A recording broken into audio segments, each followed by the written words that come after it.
Season 2 की कहानी वहीं से शुरू होती है जहां सीजन 1 खत्म हुआ था। हुन गेम जीतकर 250 करोड़ के इनाम के साथ अमेरिका में रह रही अपनी बेटी के पास जाने के लिए फ्लाइट में बैठने ही वाला होता है। तभी उसके अंदर चल रही बेचैनी से परेशान होकर वो इस गेम की आड़ में कई सौ लोगों के मौत के घाट उतारने वाले इंसान को ढूंढने की ठान लेता है और उसको कॉल करके बताता है कि वो उसके लिए आ रहा है। फिर वो वापस होटल पहुंचकर सबसे पहले अपने शरीर में लगे ट्रैकर को काट कर निकाल देता है, जिससे अब वो लोग उसकी लोकेशन का पता न लगा पाएं। उसी समय पुलिस वाला जून हो भी कोमा से बाहर आ जाता है, जिसको फ्रंटमैन ने गोली मार दी थी। उसको एक मछुआरे ने समुद्र से निकालकर बचा लिया था। असल में फ्रंटमैन ही उस पुलिस वाले जून हो का बड़ा भाई था, जिसको ढूंढता हुआ जून हो उस आइलैंड पर आया था। जून हो के होश में आने के 2 साल बाद उसने पुलिस डिटेक्टिव की नौकरी छोड़कर ट्रैफिक पुलिस की नौकरी कर ली थी और वो अभी भी पिछले 2 साल से उसको बचाने वाले मछुआरे के साथ मिलकर अपने भाई वाले आइलैंड को ढूंढ रहा था। लेकिन उस आइलैंड और लोगों के मौत का कोई सबूत न होने की वजह से पुलिस डिपार्टमेंट उसकी कोई मदद ही नहीं कर पा रहा था, बल्कि उसके सीनियर्स उस जगह और हत्याओं को सिर्फ एक झूठी कहानी ही मानते आ रहे थे, क्योंकि जूनहो ने जानते हुए भी किसी को नहीं बताया कि उसको गोली उसी के भाई ने मारी थी। दूसरी तरफ हुन जिस होटल में रुकता है वो उसकी पूरी बिल्डिंग को खरीदकर उसके चारों तरफ कैमरे लगाकर उसके पास आने वाले लोगों को पहले मॉनिटर पर देख लिया करता था। हुन एक लोकल गैंग के बॉस किम को गेम में भर्ती करने वाले रिक्रूटर को ढूंढने के लिए 6 करोड़ रुपए का ऑफर देता है, तो किम अपने लड़कों को 3 करोड़ रुपए देने का वादा करके रिक्रूटर को ढूंढने के काम पर लगा देता है। बहुत दिन ढूंढने के बाद अचानक एक दिन किम और सोक को रिक्रूटर सबवे में एक आदमी के साथ गेम खेलता हुआ दिख जाता है, तो किम तुरंत कॉल करके उनको जैसे ही बताता है हुन तुरंत उसके पास आने के लिए निकल जाता है, पर जल्दीबाजी में ओवर स्पीड का अपना चालान कटवा बैठता है। चालान पर हुन का नाम देखकर जुनहो को उस पर शक होता है कि ये कहीं गेम खेलने वाला हुन तो नहीं। दूसरी तरफ रिक्रूटर का पीछा करने के चक्कर में उल्टा रिक्रूटर ही किम और सोक को पकड़ लेता है। फिर उन दोनों को बांधकर रॉक पेपर सीजर गेम खेलने पर मजबूर कर देता है, जिसमें किम सोक को बेहद डरा हुआ देखकर खुद जानबूझकर डिस्क्वालीफाई हो जाता है। इससे रिक्रूटर हारे हुए किम को गोली मार देता है। दूसरी तरफ जुनहो उनकी गाड़ी के रजिस्ट्रेशन का एड्रेस निकालकर किम के अड्डे पर पहुंच जाता है। वहां उसको गेम के इनविटेशन कार्ड की कॉपी और गाड़ी के रेंटल एग्रीमेंट से हुन के होटल का एड्रेस मिल जाता है। इतनी देर में हुन जैसे ही अपने होटल पहुंचता है तो वो देखता है कि रिक्रूटर पहले से ही उसके कमरे में उसका इंतजार कर रहा था। रिक्रूटर उससे उसको ढूंढने का कारण पूछता है, तो हुन गेम को चलाने वाले से मिलने की अपनी बात रखता है, तो रिक्रूटर उसे बताता है अगर वो उसके साथ रूसी रोले खेले और जीत जाता है तो वो निर्माता के एड्रेस वाला कार्ड उसकी जेब से निकाल सकता है। इस पर हुन तैयार हो जाता है। उसी समय जून हो भी होटल के बाहर पहुंच जाता है। इधर होटल के कमरे में रिवॉल्वर के 5 राउंड खाली निकलने के बाद गेम को खेलते हुए रिक्रूटर जानते हुए भी खुद पर छठा फायर कर खुद को ही मार डालता है। गोली की आवाज सुनकर जून हो भागता हुआ होटल के अंदर आ जाता है। वहाँ एक कमरे में उसको सोक बंधा मिलता है और उसी से उसको हुन के कमरे का नंबर पता चलता है। इधर हुन जैसे ही निर्माता तक पहुंचने वाला कार्ड रिक्रूटर की जेब से निकालता है, तभी जुनहो वहां पहुंचकर हत्या के इल्जाम में हुन को ही गिरफ्तार करने लगता है। लेकिन तभी सोक उसके सर पर सिलेंडर मारकर बेहोश कर देता है। हुन को उस कार्ड पर 13 अक्टूबर की आधी रात के समय क्लब HDH पहुंचने का मैसेज मिलता है। फिर जून हो के होश में आने पर वो हुन को याद दिलाता है कि वो वही मास्क वाला गार्ड है जिसने सीजन 1 में आइलैंड पर उससे उसके भाई इनहू के बारे में पूछा था और उसने अपने भाई को ढूंढने के लिए ही गार्ड का भेष बदला था। फिर उसके पूछने पर हुन बताता है ये लाश गेम के रिक्रूटर की है और गेम खेलता हुआ वो खुद मारा गया। फिर वो अपनी इच्छा जून हो को बताता है कि वो इस गेम को बंद करने के लिए निर्माता को ढूंढ रहा है, तो जून हो उसको निर्माता के चेहरे के बारे में ना बताकर सिर्फ यही बताता है कि गेम को चलाने वाला फ्रंटमैन के नाम से जाना जाता है। उसके बाद जूनहो और हुन गेम को हमेशा के लिए बंद करने के लिए एक दूसरे का साथ देने के लिए राजी हो जाते हैं, पर हुन जूनहो से पहले अपनी नौकरी छोड़ने को कहता है। उसी होटल के पास एक नोयुल नाम की महिला जो नॉर्थ कोरिया में अपने सीनियर अफसर को गोली मारने के बाद भागकर साउथ कोरिया में आकर रहने लगी थी, वो एक एजेंट की मदद से लगातार इसी कोशिश में थी कि वो कैसे भी करके अपनी 1 साल की बेटी को भी नॉर्थ कोरिया से निकाल कर यहाँ ले आए, पर वो एजेंट उसको अपनी बेटी को भूल जाने की सलाह देकर वापस भेज देता है। वहीं अपने जीवन से परेशान हो चुकी नोयुल को भी उसी रात गेम का इनविटेशन मिलता है, तो वो अगले ही दिन अपनी नौकरी से रिजाइन देकर गेम में अपना रजिस्ट्रेशन करवा लेती है। अब क्योंकि आज आधी रात में फ्रंटमैन हुन से मिलने वाला था, तो हुन अपने अंदर एक नकली दांत में ट्रैकर लगवाकर इम्प्लांट करवा लेता है और सोक बैकअप के लिए बहुत सारे भाड़े के सैनिक ले आता है और ठीक आधी रात में हुन सोक के साथ क्लब में पहुंच जाता है। वहीं जूनहो भाड़े के सैनिकों के साथ क्लब की घेराबंदी करता है। क्लब में मास्क वाले गार्ड सोक को बेहोश करके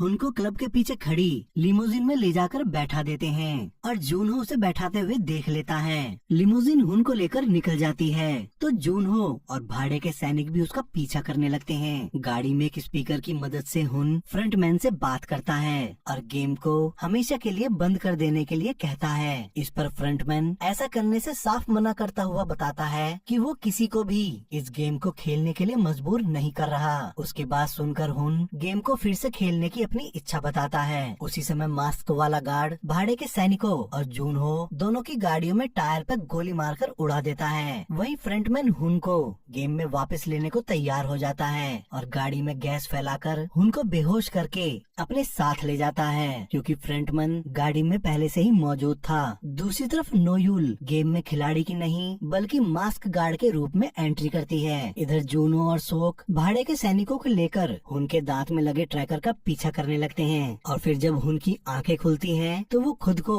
455 दूसरे खिलाड़ियों के साथ डोम में पाता है। फिर गार्ड्स और मैनेजर के आने के बाद ज्यादातर खिलाड़ी ये दिखाने की कोशिश करते हैं कि वो बहुत पैसे वाले हैं और उनकी मनपसंद चीज उनके पास न होने की वजह से वो परेशान हैं। इस पर मैनेजर सबकी पोल खोलता हुआ बता देता है कि यहाँ मौजूद हर एक आदमी पर करोड़ों रुपए का कर्ज है, जो यहाँ गेम खेलने के बाद वो आसानी से चुका सकते हैं। साथ ही वो बताता है कि इस बार भी जीत की राशि 250 करोड़ रुपए ही रखी गई है, जिसको 6 दिन लगातार अलग अलग गेम खेलकर वो लोग कमा सकते हैं। लेकिन वो इस बार खिलाड़ियों को एक पावर देते हैं कि हर एक गेम को पूरा करने के बाद खिलाड़ी वोटिंग से बहुमत पाकर गेम को या तो जारी रख सकते हैं या फिर उसे छोड़कर जा सकते हैं और जाने के समय जितना पैसा उन्होंने यहाँ कमाया है वो सब में बराबर बांट दिया जाएगा। ये बात सुनकर सभी लोग उनके कॉन्ट्रैक्ट पर साइन कर देते हैं, पर वहीं एक 333 जिसका नाम ली होता है, उसकी आईडी ओपन हो जाने की वजह से कई लोग जो उसके कहने पर क्रिप्टो में पैसा लगाकर बर्बाद हो चुके थे, उनमें से एक सिंगर थाइनोस उस पर बहुत भड़कता है और अपनी बर्बादी का कारण उसे ही बताता है। साथ ही ली को ये नहीं पता होता कि वहाँ उसकी प्रेग्नेंट गर्लफ्रेंड भी है। फिर कुछ देर बाद हुन को वहाँ अपना दोस्त सॉन्ग मिल जाता है, तो हुन उसको साथ में ही रहने की सलाह देता है। गेम शुरू होने से पहले ही हुन को पता चलता है कि जब वो बेहोश था तभी उसके दांत में लगा ट्रैकर निकाल लिया गया था और सोक अपने लोगों के साथ ट्रैकर का पीछा करते करते गलत आइलैंड पर पहुंच जाता है। सच पता चलते ही उनकी हवा खराब हो जाती है। तभी ब्लैक ऑफिसर उनका पहला game red light green light चालू करवा देता है, तो हुन सबके सामने आकर समझाने की कोशिश करता है कि अगर वो रेड लाइट होने पर हिलते पाए गए तो उनको जान से मार दिया जाएगा। उसके बाद हुन सबको गाइड करता हुआ उन्हें सही सलामत आगे ले जाने लगता है। लेकिन तभी एक मधुमक्खी जैसे एक लड़की की गर्दन पर बैठती है तो वो डरकर हिल जाती है। गार्ड्स तभी उसे गोली मार देते हैं। वहीं फ्रंटमैन ये सब कुछ अपनी स्क्रीन पर देख रहा होता है। उस लड़की के मरते ही बहुत सारे खिलाड़ी डर से वहाँ से भागने लगते हैं, जिसकी वजह से गार्ड्स उन सभी को गोली मार देते हैं और जो गार्ड खिलाड़ियों के सीधा सर में गोली मार रही थी वो नोयुल ही थी। फिर ग्रीन लाइट होने पर भी जब खिलाड़ी खिलाड़ी हिलते नहीं तो हुन उनको बताता है अगर टाइम खत्म होने से पहले उन्होंने लाइन नहीं पार करी तो भी वो मारे जाएंगे। तो सभी खिलाड़ी मैदान को फिर से पार करना शुरू कर देते हैं और टाइम से लाइन को पार करके बहुत सारे खिलाड़ी बच जाते हैं। तब ये घायल खिलाड़ी को हुन टाइम रहते बचाने में कामयाब हो जाता है, लेकिन नोयुल उसको लाइन पार करने के बाद भी गोली मार देती है क्योंकि वो पहले ही डिस्क्वालीफाई हो चुका था। फिर सारे जिंदा बचे खिलाड़ी वापस अपने डोम में आ जाते हैं। वहीं दूसरी तरफ जून हो भी सोक और अपने साथियों के साथ वापस लौट जाता है। डोम में मैनेजर आकर बताता है कि पहले गेम में 91 लोग मारे गए हैं और अब 365 खिलाड़ी ही बचे हैं। तभी हुन वोटिंग करने की मांग करता है। इस पर मैनेजर राजी हो जाता है, पर वो पहले उन खिलाड़ियों की कमाई की रकम दिखाकर बताता है ये रकम बांटने के बाद यहाँ मौजूद हर एक खिलाड़ी को लगभग 14 लाख रुपए मिलेंगे। साथ ही मैनेजर ये भी बताता है कि इस गेम को पूरा खत्म करने वालों में 250 करोड़ रुपए को बांट दिया जाएगा और अगर कोई अकेला ही बचता है तो सारी रकम उसी अकेले खिलाड़ी को दे दी जाएगी। इस बात से बहुत सारे लोग सोच में पड़ जाते हैं। तभी वोटिंग शुरू हो जाती है और गेम न खेलने वालों को क्रॉस और खेलने वालों को ओ का साइन देकर उनकी जैकेट पर लगा दिया जाता है। वोटिंग चलते हुए हुन लोगों को बहुत समझाने की कोशिश करता है कि इस गेम को बंद करना होगा, नहीं तो वो सब मारे जाएंगे। और फिर उन लोगों के सवालों के दबाव में आकर वो बता देता है कि वो पहले भी इस गेम को खेल चुका है और उसके साथ खेल रहे हर एक खिलाड़ी की यहाँ मौत हो चुकी है। तभी एक गार्ड उसको बोलने से रोक देता है और वोटिंग को चालू रखता है। अब जब दोनों पक्षों की वोटिंग 182 पर टाई होने लगती है तभी 011 नंबर का खिलाड़ी गेम को चालू रखने के लिए अपना वोट दे देता है और वो खिलाड़ी कोई और नहीं बल्कि खुद फ्रंटमैन ही होता है। वोट करने के बाद फ्रंटमैन उनको बताता है वो असल में गेम छोड़ना चाहता था, पर उनके पिछली गेम का विनर होने वाली बात सुनकर उसने एक गेम और खेलने का फैसला लिया। उसी के साथ कुछ और खिलाड़ी भी यही बात कहते हैं। फिर वो सभी अगले दिन होने वाले गेम के बारे में पूछते हैं तो हुन बताता है अगला गेम डालगोना है जिसमें शेप्स को चुनना होता है और सबसे इजी ट्रायंगल है और सबसे मुश्किल अम्ब्रेला है। पर वो किसी को ये नहीं बताता कि पिछली बार उसने खुद अम्ब्रेला चुना था। उसके बाद एक खिलाड़ी कॉन्ग हुन और सॉन्ग के साथ जुड़ने की पेशकश करता है। फिर सॉन्ग को जैसे ही पता चलता है कि वो मरीन कोर में उसका जूनियर है तो वो उसको अपनी टीम में ले लेता है। तभी थानोस अपने साथियों के साथ मिलकर ली को फिर से परेशान करता हुआ उसको मारने लगता है। तो फ्रंटमैन गुस्से में थानोस की अच्छे से धुलाई करके आगे से मारपीट ना करने की चेतावनी देकर उसे छोड़ देता है। फिर सबके सो जाने के बाद फ्रंटमैन उनके पास आकर इस गेम को खेलने की अपनी असली वजह बताता हुआ कहता है उसकी बीवी का लीवर डैमेज है, ऊपर से वो प्रेग्नेंट है। उसके इलाज के लिए उसने जो पैसे उधार लिए थे उसकी कंपनी ने उन पैसों को रिश्वत समझकर मुझे नौकरी से निकाल दिया, इसीलिए अब अपनी पत्नी और बच्चे को जिंदा रखने के लिए उसको इन खून से रंगे पैसों की बहुत जरूरत है। वहीं दूसरी तरफ ब्लैक ऑफिसर अपने कुछ गार्ड्स के साथ मिलकर निर्माता से छुपकर मरे हुए खिलाड़ियों के अंगों की तस्करी करने लगता है, लेकिन इस चीज के लिए भी उसको वो खिलाड़ी चाहिए थे जिनकी मौत धीरे धीरे हुई हो।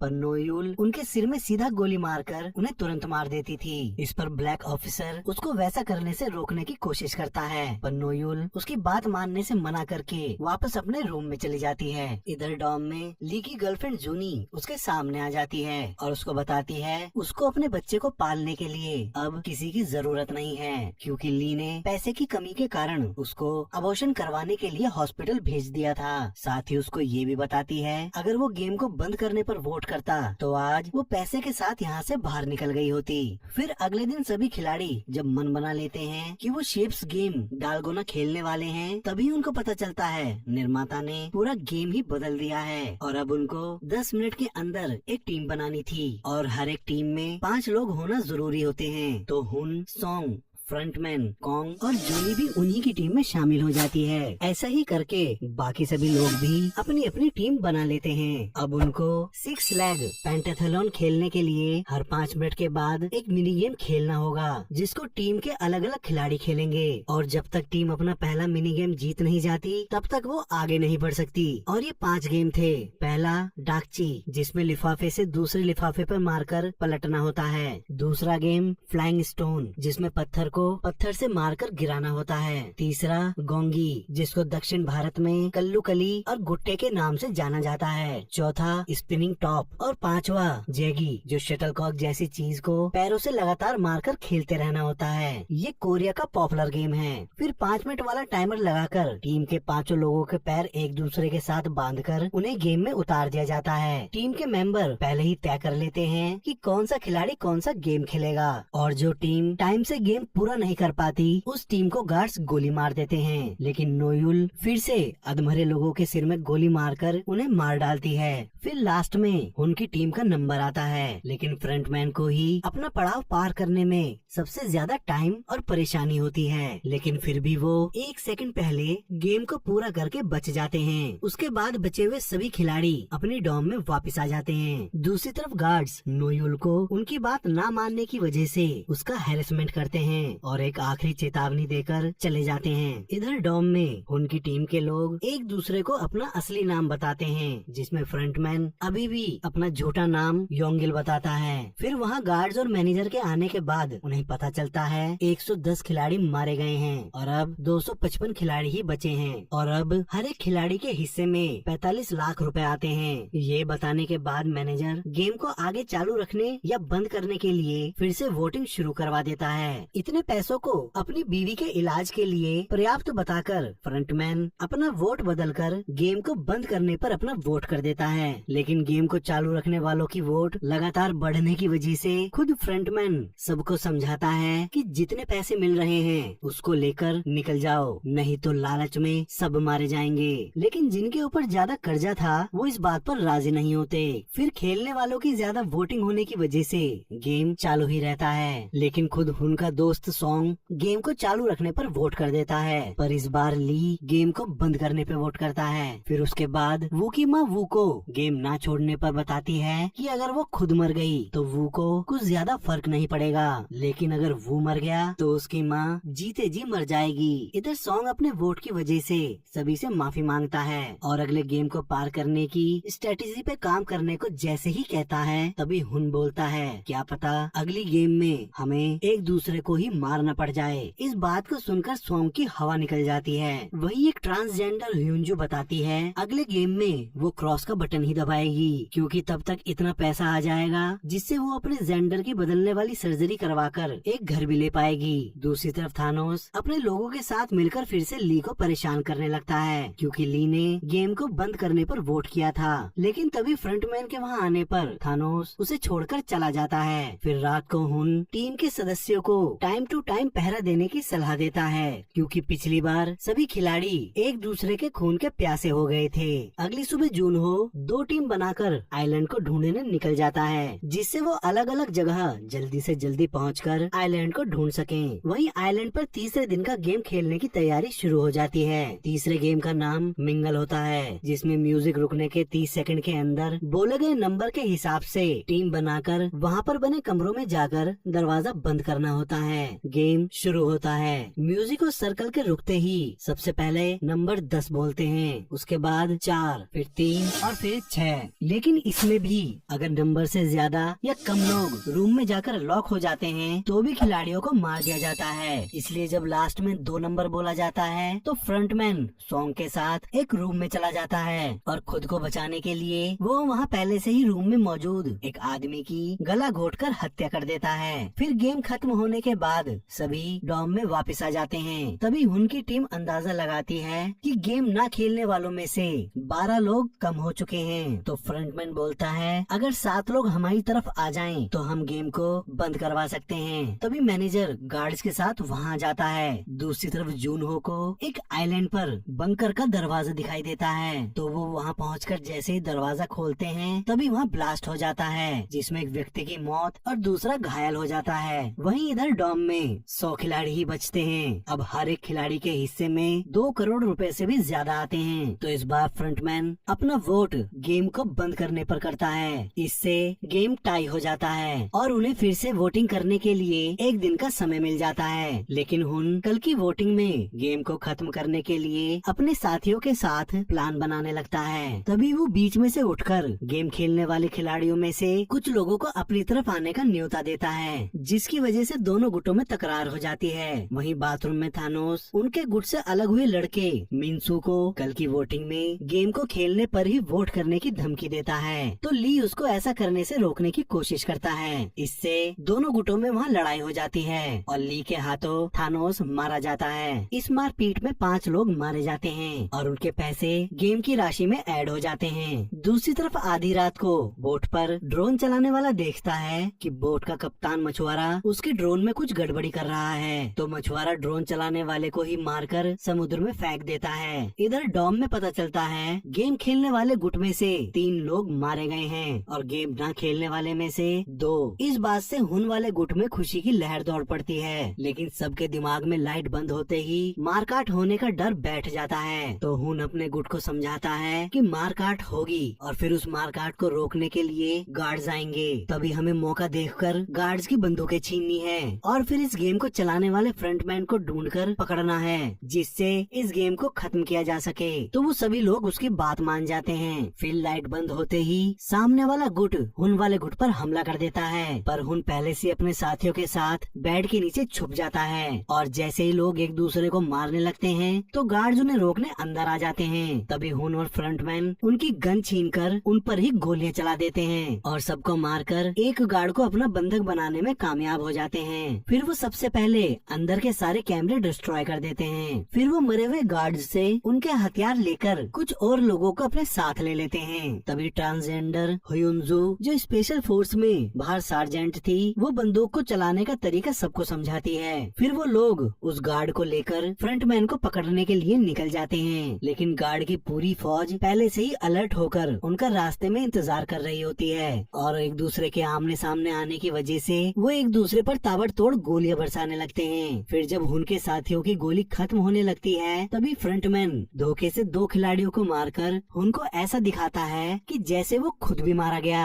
फिर खिलाड़ी सरेंडर करने लगते हैं, लेकिन गार्ड्स उन्हें भी गोली मार देते हैं। अब हुन और सॉन्ग को भी सरेंडर करना पड़ता है। तभी उनके सामने फ्रंटमैन अपनी पोशाक और ब्लैक मास्क पहन कर आता है और हुन के ही सामने सॉन्ग को गोली मारकर अपने कंट्रोल रूम में चला जाता है। गार्ड हुन को पकड़कर बंधक बना लेते हैं और हुन बस रोता रह जाता है। और इसी के साथ दोस्तों सीजन 2 की कहानी खत्म हो जाती है। आशा करता हूँ कि आप सभी को ये एक्सप्लेनेशन पसंद आई होगी। और भी मूवी के एक्सप्लेनेशन सुनने के लिए आप हमारे इस चैनल को लाइक करें, सब्सक्राइब करें